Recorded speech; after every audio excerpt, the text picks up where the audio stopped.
Hi there, thank you for stopping by. This is Christianah again. And today, actually, before we get into what today's topic is, I just wanted to say a huge thank you to anyone here that, watched my previous video. The one that I talked about, why I got into real estate and my journey and everything all about that. Thank you so much for tuning in, for sharing, for liking, and for those people that reached out to me to, let me know about, their aspirations as well. Thank you for doing that because, this is a community we're building. We're trying to educate people. We're trying to be able to share insights on how to do things and even what not to do, what to do, things like that. So if you have any questions, if you want to just talk about, getting into real estate or anything in general, if you're even looking to buy, sell, or lease, reach out to me. I'm your girl. Okay, so we're going to be getting into today's topic. Today we're just talking about what you need to know before getting a realtor and before buying your first property, because there are a lot of costs associated with buying a home rather than a down payment. It's not just the down payment, you also have some other closing costs that are associated with the whole purchase. So first things first, deposits. So what is the deposit? It's the amount that you put down that the buyer and the seller agree upon during negotiation. And it's also part of the down payment, so it's not something that's a separate expense that's completely not budgeted for.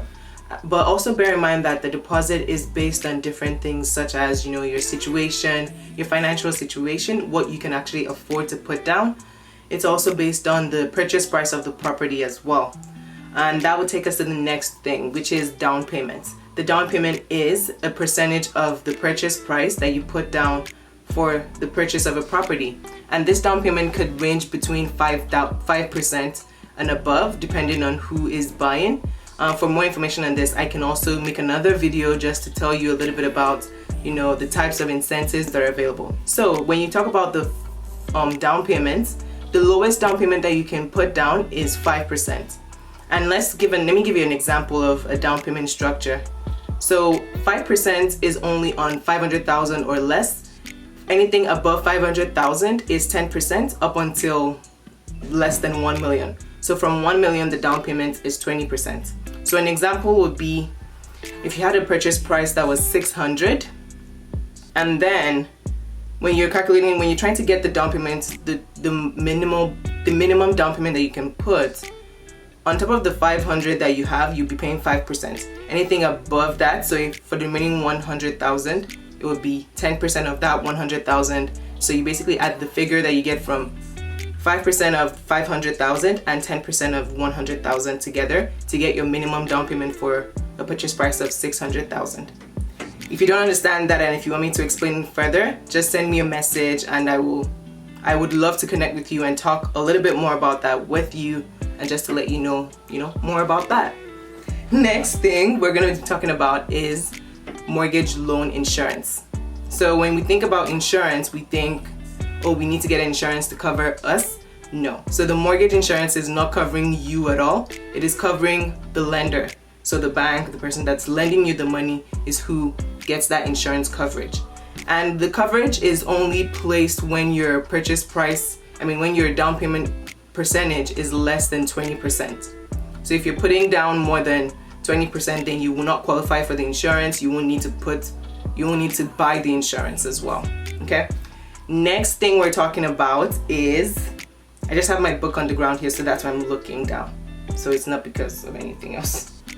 Next thing is the land transfer tax.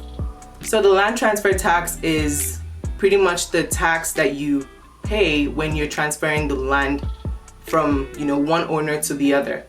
And you pay this bill when you're looking to buy.